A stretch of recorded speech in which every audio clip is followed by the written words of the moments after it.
Yeah, so I'm very happy to invite Dario Valenzano to the stage. It's a great pleasure that you're here from Jena. Thank you. Whenever you're ready. Yeah, I'm ready. Thank you, Martin. Thank you, Daniela. Thank you, Alex. This has been great fun. So it's great to see in person a lot of friends and colleagues and get to meet new ones. So today I will tell you a little bit about our work at the interface between evolutionary biology and ecology. I'm not actually talk much about evolution today. I will go a little bit more into the ecology, which is my angle into biology of aging. So we hear a lot about all the changes that happen as humans and other organisms grow older. And part of the changes that occur and that dictate the pace of aging are encoded in our genome, in our epigenome. And I don't know what happened to the slide disappeared.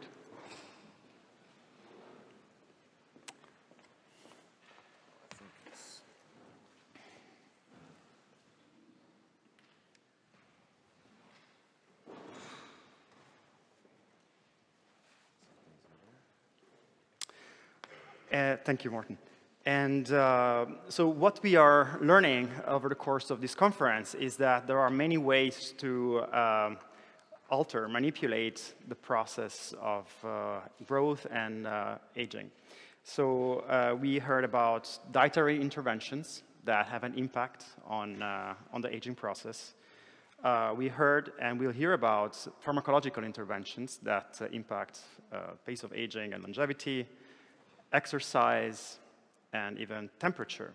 So there is a lot of environmental ways, there's a lot of external ways in which we can tweak the aging process and alter it. So our particular focus has to do with one aspect, if you wish, of the environment. It's really a community of organisms that sit at the interface between organisms and the environment. And so this is the microbiome. So we know from exploding literature, especially in the past the past decade or so, that microbes participate in virtually all biological processes that we know of, from nutrient absorption to immune defense, to fixation of nitrogen, to communication among organisms. There are some microbes, for example, that in bobtail squid allow, by bioluminescence, allow squids to hide from predators. There are microbes that allow termites to digest lignin. These are actually protists. And we know microbes that provide essential nutrients to aphids. And also for us, we heard already yesterday from in a talk, like in the afternoon, that microbes participate in our biosynthetic pathway, for example, for bile acids. And they are really essential for our health, survivorship. They provide us with vitamins, et cetera, et cetera. So a lot of us are starting to ask the question of what is the role of these complex microbial communities and their function during the aging process. And if we can harness the functions of microbes to modulate the aging process. So we are focused on understanding the microbial dynamic, longitudinal dynamic, at the level of populations as well as the level of individuals throughout life. We are interested in understanding how the host modulates and sets its own microbial community and how the microbiome itself can impact host health. And we approach this problem from different angles, from an ecological angle, from an evolutionary biology angle. We study microbial evolution throughout the time scale of host life, as well as from a metabolomic perspective. So how do we do that? Our favorite system to study this problem is the turquoise killifish. So this is a vertebrate. It's a fish that happens to be the shortest known living vertebrate. It lives about 4 to 6 months, depending on the strain. And I will list you the reasons why we study them. One of the reasons why we study them is that turquoise killifish Yeah, they are so short-lived, like I said, they just live a few months, but throughout the 4 months of life, they undergo a quite dramatic onset of age-related transformations. So they undergo cognitive impairment, they develop cancer, they undergo fibrosis. I will show you in a slide. For example, here, a 4-month-old geriatric male individual developed a cataract here. This female has a hunched back. And they come from a particular habitat in Southeast Africa, from Zimbabwe and Mozambique. They are adapted to very harsh environments. I'm not going to go much into the detail of the evolution of this species, but we very much think and understand that the way in which this species has evolved in its own unique habitat and the demography, the past demography of this species dictates why this killifish ages so quickly and lives so short, even in captivity. And so we study them both in the laboratory as well as in nature. We have a field station in Zimbabwe, and if you want to know more about this, I'm happy to talk to you one-on-one later, and to show you pictures. So we and others have studied aging. We have studied aging progression in killifish. And so what we have observed, this is a work in collaboration with Björn Busse in Hamburg, is that killifish undergo spontaneous changes in their bone structure. From adult to old, bone density decreases. This is measured by different biophysical measures. They undergo, like I mentioned before, spontaneous onset of pigment aberration, in the tail. This is a normal, healthy tail. This is a tail that is developing cancer, which will be lethal for the fish. They develop intestinal fibrosis, and is indicated here by serious red over fast green. And this is the cross-sectional of the gut, and this is a longitudinal sagittal section of the gut. Others have shown that they develop markers of cellular senescence in the brain. This is young adult and aged killifish coronal sections, and the blue staining is senescent-associated beta-galactosidase. They undergo spontaneous increase in protein aggregation in different organs, including brain and liver. And they also undergo quite dramatic, spontaneous aging of the immune system. And this is one of the main aspects that we are studying in my group, aging in the immune system, and I'll go back to the microbiome through that. So what this plot is showing is that the B-cell antibody repertoire is much higher in young adult killifish compared to older killifish. This is VJ alpha diversity in mucosal antibodies, and these are different diversity order for antibody diversity, and younger fish have a higher antibody diversity. And we're currently testing whether this is a functional consequence. So one of the main axes that we study in our team is the interface between immune aging and changes in the microbiome during aging. So our main hypothesis is that while a young adult immune system domesticates a commensal and healthy microbiome, as the immune system ages, microbes within the microbiome escape immune surveillance and they become pathogenic. So we intervene on this, and we also study the axis microbiome to immune system, which is what I'm going to tell you about now. So studying microbiome and aging in the killifish. So this is a project that started a few years ago when a postdoc in my lab, Pat Smith, a brilliant postdoc who now runs his own lab at Bayer, asked me to start looking into the microbiome, the intestinal microbiome in the fish. And this was quite some time ago. So we did 16S. We did very shallow sequencing of taxonomic characterization of this fish. And what Pat found right away is that microbial richness. And just for you to know, these fish are individually housed in individual tanks. So we sort of like factor out the social, the community aspect to how different individuals affect other fish microbiota. So these are isolated fish in individual tanks. And so what we observe is that microbiota, so abundance, richness of microbes in young adult fish at 6 weeks, fully adult reproducing fish, is much higher than in older fish. And this has nothing to do with how many microbes are at time t in a fish intestine, because the number of bacteria present at any time in the stool of young or old is the same. What really changes is the diversity, is the number of species, microbial taxa, that are more in the young fish. These communities are different. This is a beta diversity measure. So these communities, or like the green is young and the red is old. These communities also are distinct from one another. And they also, there is a shift from Firmicutes, Bacteroidetes, and Actinobacteria to more Proteobacteria as the killifish get older. This is a phylogeny of the bacteria present in the green in the young adult fish and in red in the older fish. So there is a dramatic shift towards more Proteobacteria, and these are largely annotated to be associated with pathogenic states. So this is Lefse analysis on the right, and the red bars indicate function associated with bacteria more enriched in old fish, as opposed to green more enriched in young fish. And there is a lot of disease terms on the bottom and a lot of anabolic terms on the left, on the top. Okay, so there seem to be dramatic shifts, spontaneous occurring shift in the microbiome community as the killifish grow older.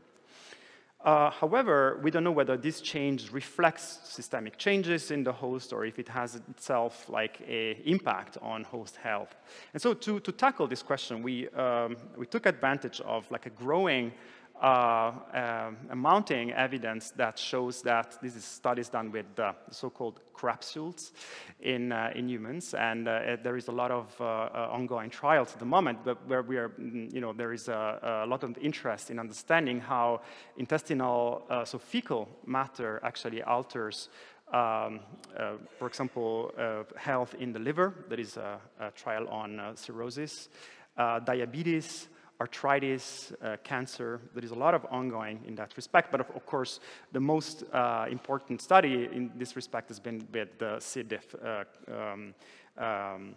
So what we were very much interested is whether modulating actively microbiome composition could have an impact on lifespan and aging in our short-lived vertebrate model. And this is exactly what Pat set out to do. So this is works published. So what Pat did, he took young adult fish and middle-aged fish, and he extracted their gut content. He took a cohort of young adult fish, mid-aged fish. We treated with broad-spectrum antibiotics,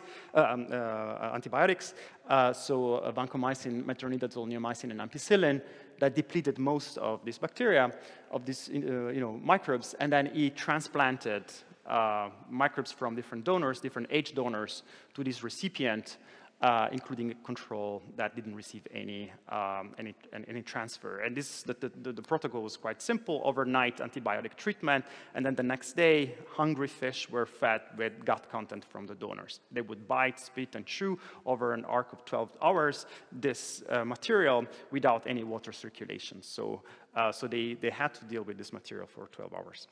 And then they were returned into their home tank, and then with different cohorts, we studied their impact of this one-time acute intervention on longevity in fish. And what we saw is that actually fish receiving young material transfer were longer lived compared to all the other groups. And the second longest lived group is the antibiotics receiving group. So this was very exciting. And also what we noticed is that also spontaneous locomotor activity was maintained higher in fish receiving microbiota from young adult fish over an arc of 7 weeks. So already at geriatric age, killifish receiving young microbiota remain more active than all the other groups, and this is the green group here. We also made sure that the transfer actually was effective. So if you read the paper, you can see that actually we sequence microbiota and we cluster microbiota from recipient to donors, and we saw that already, even 7 weeks post-transfer, which is a long time for the fish, the recipient fish microbiota at that point cluster with the donor more so than the age control group. So we also looked at transcriptomic in the gut, and why we didn't notice like a rejuvenation, if you wish, of the transcriptional profile of the gut in the fish receiving young microbiota. We did see like very significant changes in terms of like the genes that were mostly altered. And we have a lot of anti-inflammatory terms that are up in the fish receiving young microbiota compared to the ones receiving age-matched microbiota. And there is a lot of B-cell activation terms. So studies have actually been done also, including by us, in collaboration with Linda Partridge, in mice to study something analogous. So there's been observation studies testing the impact of microbiota from young mice, and in particular on age-related conditions, particularly in the brain. So this is exactly where we were a few years back, and then a new postdoc came in the lab, Dennis, and he really wanted to go deep into this story. We want to understand what the microbiome is doing, and this is ongoing work, so I will show you some preliminary work with you, some preliminary results, and I'm really looking forward to your feedback. So what Dennis wanted to do is that what is the impact of this macrobiota, young macrobiota community, which is a very mixed and dirty community, on health, so, and in particular, brain health. So what Dennis set out to do was to actually take another strain of fish. So the strain of fish that we used before was a very short-lived one with a lifespan of just 4 months, median lifespan of 4 months. So then he said, yeah, that's good, but I want to see whether this impact, this macrobiota transfer also works in longer-lived, recently wild-derived strains. And then he actually set out to use this ZMZ1001, which is another slightly longer-lived killifish strain that lives 6 months. And what Dennis did was exactly what Pat did before, so antibiotic intervention, transplant, but he actually did it twice. So he did 12 weeks and 19 weeks. And then he let the fish live until 6 months of life, and then he killed them. And then he analyzed several things. Brain, we actually have a lot of tissues. We have blood, plasma, we have gut, liver, and gonads and skin from this fish. So what I'm going to show you is actually what happened to the fish learning when they receive macrobiota from young or age match group. So to measure impact of macrobiota transfer on fish learning, we devised like a active avoidance task. So you can train fish to learn an association between a non-conditioned stimulus and a conditioned stimulus, and you can ask if the fish has learned the association. I will explain you how it works. It's called Yakutsi. We call it Yakutsi test. So basically, there is a tank divided in 2 compartments. The fish can be in compartment 1 or 2. And then there is and the fish get used to this new environment. Then at some point, a light goes on in this compartment. And then after 15 seconds that the light is on, air bubbles start going in the fish tank. And the fish hates that. It would rather not be in the part of the tank where there is air bubbles. And so we keep, and then, then we let the fish rest for 30 seconds. And then we start over again. Okay, so we do it continuously. So we expose the fish to light and bubbles. Normally, fish prefers light over dark. If you ask the fish, where do you prefer to stay, they would go in the light. So you condition them to avoid their natural preference, okay? And now we're going to show you a very kind of like low-tech way of measuring learning. So I apologize, this is a little bit too dark. I mean, there is a lot of light from outside, but what I will show you now is that the light will go on. So this is one system. This is another one. The light will go on now. You see there is a fish here and a fish there. And little they know now, this is trial 4 out of 40. Now the air bubbles will start going in. We have to improve this kind of like setup, but it works so far. So now the bubbles go in, okay? The water is not boiling. It's simply air bubbling in. And so so the fish is not getting cooked. So if you keep repeating this over and over, eventually, you can ask if the fish has learned. So what happens when a fish learns? I will show you now. So again, same thing. This time, we are trial 28. So the fish has already been exposed 27 times to this. So you see there is a fish here and a fish here, okay? Now the fish knows at this point, if it's learned, that it's bad news if it stays in the light-lit compartment. So they go. And then now the bubbles go. So this is a successful trial, right? So you can measure successful trials over failures over time, and then you can plot them over time. And that way you can train, you can sort of like study learning if you wish. So what's the difference? Young fish are these on the top, and old fish are the ones on the bottom. So this is the average, this is a sliding average of 10 consecutive trials. So you see they already start off better, the young ones. But actually, that's the sliding average of 10 consecutive trials. And so this is the performance, so average number of successes over time. So what is the expected value? So if the fish didn't learn anything, they would be here. So both young and old actually do learn the association. The young adult perform better. Okay, so you can see that the height of this curve indicates like learning performance over time. So now we can ask what happens when we give microbiome to fish at 12, from young fish at 12 and 19 weeks. And so you see that the fish start off as old, and then they actually peak up. So they have this peak, and then they go down again. We don't know why they go down. What happens if we give, fish microbiome from the same age group?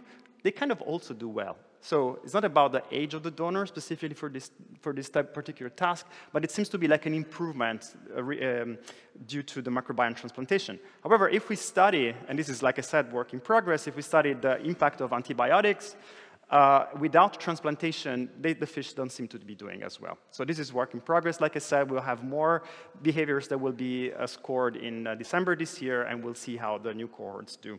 But stay tuned. So we try to understand what happens systemically and centrally when we do this microbiome transplantation. What happens spontaneously in the fish is that they have brain inflammation as they get older. They have gliosis, they have microglia that goes very high. This happens spontaneously. So you see this is L-plastin going up in a particular part of the brain, the hypothalamus, like a region homologous to the hypothalamus. So when we do microbiome transplantation from a young to middle-aged fish, actually this is a 6 months of age, we have like slightly better, like this is the number is still low, but we have slightly better performance in terms of like GFAP. This is gliosis astrocytes, and this is L-plastin microglia. So we have less kind of like brain inflammation phenotypes when we do this microbiome transplantation. However, fluorogate-C, which is a marker of neuron degeneration, doesn't seem to be affected at all. Okay, so this is pretty much where we are at the moment. We're trying to understand what is causing this improvement in behavior and longevity when we do microbiome transplantation. And one way to look at what's the causing factor is by looking at the microbial communities that cluster preferentially with the better performing fish, with the worst performing fish, with the ones that live the longest, and with the ones that, so we're moving forward from the 16S sequencing to shotgun metagenomics, and we're going really down in annotating at higher depth the microbiome of the killifish. And this is a work in collaboration between Daniel Davila and Farzana Shamim in my group. Now, I would like to conclude by saying that there is a lot to be mined in the microbiome, not just of killifish, but also of humans and other species. There is a gold mine, like a pharmacological gold mine, and in my view. And if you think about rapamycin, this is actually a natural product that was found on Eastern Island from Streptomyces agroscopicus, and this has been such a successful compound in the aging field that has really spanned across model systems. So our thinking at this point is that we don't need to go to Eastern Island, perhaps, to find microbes and compounds that might be able to combat and to improve our aging progress. But if we look inside ourselves, we might be actually harvesting like a large opportunities to impact the aging process. We have 2 orders of magnitude more microbial genes than human genes that we carry around, and this is metabolically like a staggering diversity. I would like then to finish by just saying that we're very much interested also in microbiota and extreme longevities. And we have an ongoing project that I don't have time to talk to you about the Greenland shark. This is the longest known living vertebrate. It lives 390 years, plus or minus 120. So we had the fortune to access 4 intestines from 4 individuals that have been captured in Greenland, and they are 162-year-old, 102, 105, and 122. We got 6 more samples from a campaign that was conducted last June. We are doing this in collaboration with Alessandro Cellerino and John Flank Stephenson, and we have very, very interesting preliminary results about microbes that provide Greenland sharks with some compounds that might stabilize their proteome, since these are organisms that live at very high depth. With that, I would like to just thank you again for your attention, and thank all the people that contributed to this work, which is very much ongoing, our funding and our collaborators. And if there are any questions, and if there is time for questions, I'd be happy to answer. Thanks.